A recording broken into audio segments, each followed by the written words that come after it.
There comes a moment, not loud, not dramatic, where something inside you just shifts. It's the moment you stop waiting for an apology. Stop hoping they'll suddenly love you the way they used to. Stop checking your phone, wishing their message will fix everything. Instead, you go quiet. But not the hurting kind of quiet.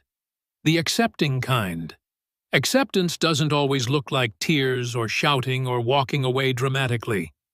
Sometimes it looks like sitting in silence, taking a deep breath, and finally saying to yourself, "It's over. They're not who they used to be, and I can't keep pretending." For some, acceptance comes after a big fight. For others, it comes in small moments, like hearing their voice and realizing it no longer brings peace, or lying next to them and feeling like strangers sharing the same bed. There's a story of a man who said, "I didn't leave when she lied.